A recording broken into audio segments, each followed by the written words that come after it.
2 Korintus 1. Salam dari Paulus yang oleh kehendak Allah menjadi Rasul Kristus Yesus, dan dari Timotius saudara kita, kepada jemaat Allah di Korintus dengan semua orang kudus di seluruh Akhaya. Kasih karunia dan damai sejahtera dari Allah Bapa kita dan dari Tuhan Yesus Kristus menyertai kamu. Ucapan syukur. Terpujilah Allah, Bapa Tuhan kita Yesus Kristus, Bapa yang penuh belas kasihan dan Allah sumber segala penghiburan, yang menghibur kami dalam segala penderitaan kami, sehingga kami sanggup menghibur mereka yang berada dalam bermacam-macam penderitaan, dengan penghiburan yang kami terima sendiri dari Allah. Sebab sama seperti kami mendapat bagian berlimpah-limpah dalam kesengsaraan Kristus, demikian pula oleh Kristus kami menerima penghiburan berlimpah-limpah. Jika kami menderita, hal itu menjadi penghiburan dan perselamatan kamu. Jika kami dihibur, maka hal itu adalah untuk penghiburan kamu, sehingga kamu beroleh kekuatan untuk dengan sabar menderita kesengsaraan yang sama seperti yang kami derita juga. Dan pengharapan kami akan kamu adalah teguh, karena kami tahu bahwa sama seperti kamu turut mengambil bagian dalam kesengsaraan kami, kamu juga turut mengambil bagian dalam penghiburan kami. Sebab kami mau, saudara-saudara, supaya kamu tahu akan penderitaan yang kami alami di Asia Kecil.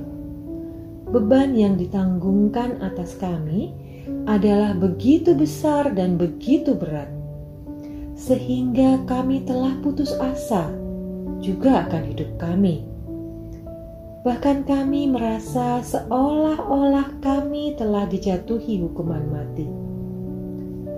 Tetapi hal itu terjadi supaya kami jangan menaruh kepercayaan pada diri kami sendiri, tetapi hanya kepada Allah yang membangkitkan orang-orang mati. Dari kematian yang begitu ngeri, Ia telah dan akan menyelamatkan kami. Kepadanya kami menaruh harapan kami, bahwa Ia akan menyelamatkan kami, karena kamu juga turut membantu mendoakan kami, supaya banyak orang mengucap syukur atas karunia yang kami peroleh berkat banyaknya doa mereka untuk kami. Perubahan dalam rencana Paulus. Inilah yang kami megahkan, yaitu bahwa suara hati kami memberi kesaksian kepada kami bahwa hidup kami di dunia ini, khususnya dalam hubungan kami dengan kamu, dikuasai oleh ketulusan dan kemurnian dari Allah, bukan oleh hikmat duniawi, tetapi oleh kekuatan kasih karunia Allah. Sebab kami hanya menuliskan kepada kamu apa yang dapat kamu baca dan pahamkan.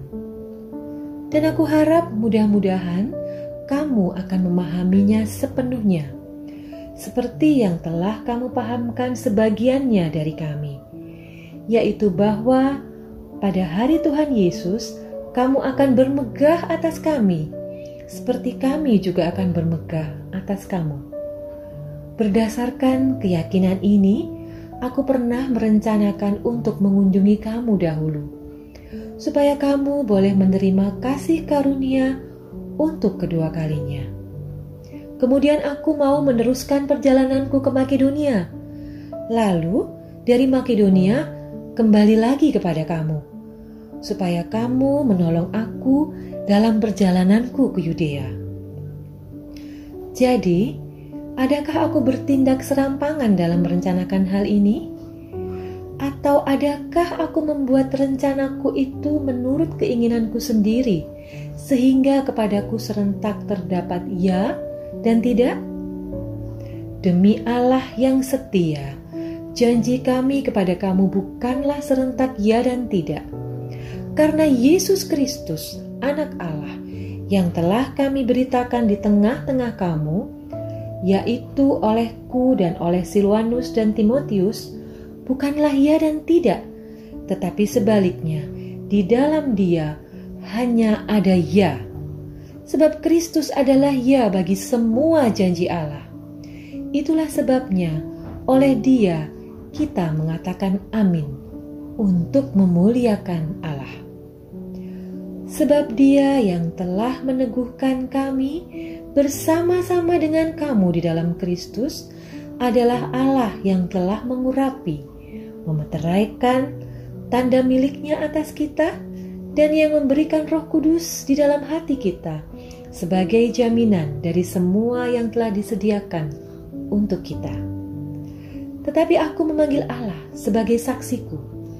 Ia mengenal aku, bahwa sebabnya aku tidak datang ke Korintus ialah untuk menyayangkan kamu, bukan karena kami mau memerintahkan apa yang harus kamu percayai, karena kamu berdiri teguh dalam imanmu. Sebaliknya, kami mau turut bekerja untuk sukacitamu.